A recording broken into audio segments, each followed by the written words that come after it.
Price to the lord. ఈరోజు దేవుడు మనకిచ్చినటువంటి వాగ్దానం ఏంటంటే, కొరింథీయులకు రాసిన 2వ పత్రిక 9వ అధ్యాయము 8వ వచనం.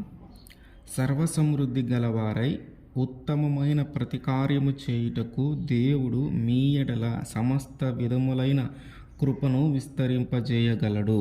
ఆమెన్. మనము సర్వసమృద్ధి గలవారమై ఉండుటకు దానికి కావలసినటువంటి సమస్త విధములైన కృపను ఆయన మన ఎడల విస్తరింపచేయగలడు.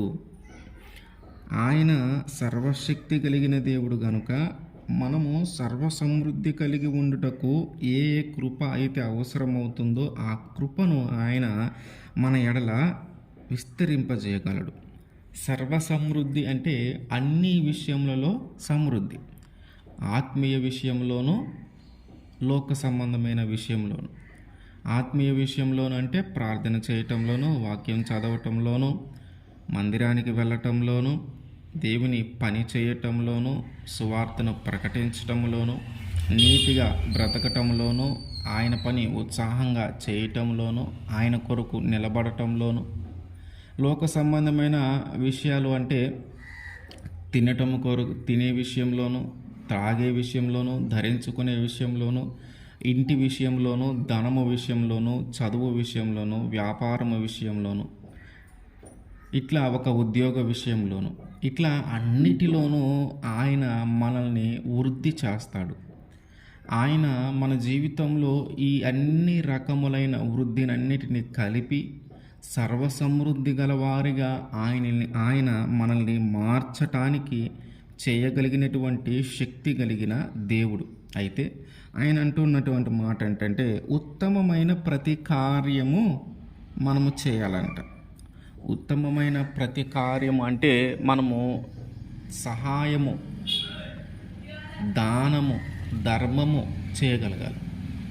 అంటే ఇతరులకు సహాయము చేయగలిగే ఒక ఉన్నతమైన స్థానంలో మనల్ని దేవుడు ఉంచినప్పుడు, అంటే సర్వసమృద్ధి గలవారమై మనము ఉన్నామంటే ఒక ఉన్నతమైన స్థానము కలిగి ఉన్నట్టే. ఆ ఉన్నతమైన స్థానంలో మనము ఉన్నప్పుడు ఇతరులకు కూడా మనము సహాయము చేయగలగాల. లేమిలో ఉన్నవారికి, అవసరాలలో ఉన్నవారికి, ఆపదల్లో ఉన్నవారికి మనము చేయగలిగిన సహాయము చేయగలగాల. వారికి సహాయము చేయుటలో మనం వెనుతిరగకూడదు. అది ధనము కావచ్చు, మాట కావచ్చు, వస్త్రం ఏదైనా కావచ్చు. సర్వసమృద్ధి గలవానిగా దేవుడు మనల్ని మార్చినప్పుడు మనము కూడా ఇయ్యుటలో వెనుతిరగకూడదు. అట్లాగే దేవునికి ఇచ్చే విషయంలోనూ కూడా వెనుతిరగకూడదు. అందుకని ఆయన అంటూ ఉన్నాడు, కొంచెముగా విత్తువాడు కొంచెముగా పంట కోయను, సమృద్ధిగా విత్తువాడు సమృద్ధిగా పంట కోయను. దేవుడు ఒక సర్వసమృద్ధి కలిగినటువంటి వ్యక్తిగా మనల్ని మార్చినప్పుడు మనము ఇచ్చే విషయంలో వెనకాడకుండా ఉండాలి. కనుక కొంచెముగా ఇచ్చేవారు కొంచెముగా పొందుకుంటారు, ఎక్కువగా ఇచ్చేవారు ఎక్కువగా పొందుకుంటారు. అంటే ఇక్కడ రెండు విషయాల్లోనూ ఈ మాట వర్తిస్తుంది. అంటే ఇతరులకు సహాయం చేయటంలోనూ, దేవునికి ఇవ్వటంలో, మన చుట్టుపక్కల ఉన్నవారి అవసరాలను తీర్చటంలో, ఇబ్బందులుగా ఉన్నవారి అవసరాలను తీర్చటంలో, వారి ఆపదలలో, వారి యొక్క ఆర్థిక పరిస్థితులు సరిగా లేనప్పుడు వారికి ఒక ఆధారము లేదా ఒక సహాయము కావలసి వచ్చినప్పుడు మనం ఎలాగైతే ముందుండి వారికి సహాయం చేస్తామో, అంటే అక్కడ కొంచెంగా కాదు ఎక్కువగా. నువ్వు కొంచెముగా సహాయము చేస్తే దేవుడిచ్చేది కూడా కొంచెముగానే ఉంటుంది. నువ్వు కొంచెముగా దేవునికి ఇస్తే దేవుడిచ్చేది కూడా కొంచెముగానే ఉంటుంది. నువ్వు ఎక్కువగా సహాయము చేస్తే దేవుడిచ్చేది ఎక్కువగా ఉంటుంది. నువ్వు ఎక్కువగా దేవునికి ఇస్తే తిరిగి దేవుడు ఇచ్చేది ఎక్కువగా ఉంటుంది. అట్లాగే మనము సనుగు కొనక బలవంతంగా కాక, మనము ఇచ్చేటప్పుడు సనుగు కొనకూడదు, బలవంతంగా కూడా ఇవ్వకూడదు. మన హృదయంలో మనకు ఒక ఆలోచన వస్తుంది, మన హృదయంలో ఒక తలంపు వస్తుంది, ఇట్లాంటి సహాయం చేయాలి, ఇంత ఇవ్వాలని కానీ, ఇట్లాంటి సహాయం చేయాలని కానీ మన హృదయంలో మనకు ఒక ప్రేరేపణ వస్తుంది, మన హృదయంలో మనకు ఒక ఆలోచన వస్తుంది. ఈ ఆలోచన ప్రకారము మనము చేయాలి కానీ ఇచ్చేటప్పుడు మనము సొనుగు కొనకూడదు, బలవంతంగా ఇవ్వకూడదు. అంటే ఇది వీళ్ళకి ఎందుకు ఇప్పుడు, ఇది వీళ్ళకి ఇవ్వాల్సిన అవసరం లేదులే, అనవసరంగా ఇచ్చానే, తొందరపడి ఇచ్చానే, ఇవ్వకుండా ఉంటే బాగుండేది. దేవుడికి ఇచ్చినప్పుడు కూడా మనం కొన్నిసార్లు ఆలోచిస్తూ ఉంటాం, అబ్బా చాలా ఇచ్చేసానే దేవుడికి అని. దేవుడు అంటూ ఉన్నాడు, అట్లా సొనుగు కొనవద్దు, బలవంతంగాను ఇవ్వవద్దు. నీ హృదయంలో ఒక మంచి ఆలోచన కలిగి ఇవ్వాలి. మన హృదయము ప్రేరేపించిన దానిని బట్టి మనము ఇవ్వగలగాలి. కానీ ఇచ్చిన తర్వాత మనము దానిని గురించి సొనుగు కొనకుండా, దాని గురించి మాట్లాడుకొనకుండా ఉండటానికే మనము ప్రయత్నం చేయాలి. కనుక దేవుడు అంటూ ఉన్నాడు, ఉత్సాహముగా ఇచ్చు వారిని నేను ప్రేమిస్తాను. ఎవరైతే ఇట్లా సనుగు కొనకుండా, బలవంతంగా ఇవ్వకుండా, ఏదో ఒకటి అనుకుంటూ మనసులో ఇష్టం లేకుండా ఇచ్చేవారిని కాకుండా ఉత్సాహముగా, సంతోషముగా, ఆనందముగా ఇచ్చేవారిని ఆయన ప్రేమిస్తాడు. కనుక మనల్ని సమృద్ధి గలవారిగా మార్చిన తర్వాత ఆయన అనుకున్నటువంటి మాట ఏంటంటే, అతడు వెదజల్లి దరిద్రులకి ఇచ్చును. ఎప్పుడు ఇస్తాడు దరిద్రులకి? అతను వెదజల్లినప్పుడు. అంటే సమృద్ధి గలవారముగా మనము ఏర్పాటు చేయబడినప్పుడు, సమస్త విధములైన కృప మన మీద ఆయన విస్తరింపజేసినప్పుడు మనము వెదజల్లి దాని ద్వారా ఏం చేయాలంట? దరిద్రులకి ఇవ్వాలంట. ఆయన కోరుకుంటుంది ఏంటి? నువ్వు దరిద్రులకు ఇవ్వాలి, అట్లాగే అతని నీతి నిరంతరము నిలుచును. అంటే మనము సర్వసమృద్ధి గలవారిగా ఒక ఉన్నతమైన స్థానంలో, ఒక గొప్ప స్థానంలో దేవుడు మనల్ని ఏర్పాటు చేసినప్పుడు అది మనము విస్తరింపబడటము, వర్ధిల్లటము జరిగింది. అయితే ఇప్పుడు వర్ధిల్లినప్పుడు మనం చేయాల్సిన పని ఏంటంటే, మనము దరిద్రులు ఎవరైతే ఉన్నారో వారికి సహాయము చేయాలంట. లేనివారు ఎవరైతే ఉన్నారో వారికి సహాయము చేయాలి.